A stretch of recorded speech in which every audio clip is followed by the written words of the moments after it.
I'd like to share a video about the four queens in tarot.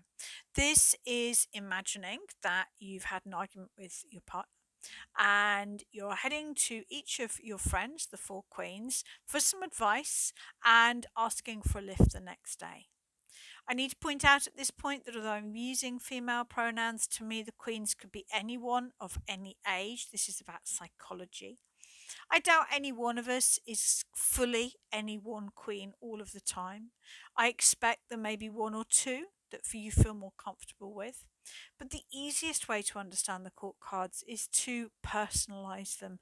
It is to see them as the characters they are that bring the tarot alive. So I'm reading directly from my book, Tarot Alive Guided by the Cards. So, your Queen of Wands friend. You pop round to her flat, but she's heading out for the evening. Against your better judgment, you borrow some of her clothes, have a cocktail, and join her. Wherever she goes, she attracts attention. It's not her looks, rather, it's her energy, her vivaciousness, her sheer lust for life. She listens as you talk about your argument, then pulls you onto the dance floor, and before you know it, you are just having fun. You make for home exhausted, possibly hungover, but you were lifted out of your life and had a great evening. The next day she rings. I am so sorry. I really meant to give you that lift, but you won't believe where I am headed. The opportunity came up and I just had to take it. The Queen of Cups. She is a natural empath, an intuitive counselor. As you tell her about your problems, she sits opposite you, totally engaging with you. Her body language mirrors yours, and she asks gentle questions to lead you more deeply into your feelings. She cries when you cry, connecting deeply with your feelings, reflecting yourself back at you. You head home exhausted. You feel as if no inch of your soul was left untouched, and yet validated, listened to, understood. You end up taking a taxi the next morning. She texts just before you need to leave. I am coming, honestly. I just can't seem to find my keys, and I definitely set my alarm. It's just that I had it switched to silent. The Queen of Swords. You start to tell the tale of your argument, tears running down your cheeks as you remember how hurtful your partner was.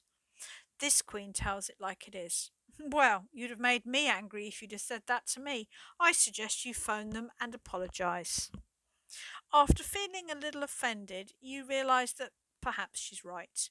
You ask her for a lift the next day and she responds, No, I can't give you a lift tomorrow as I'm working.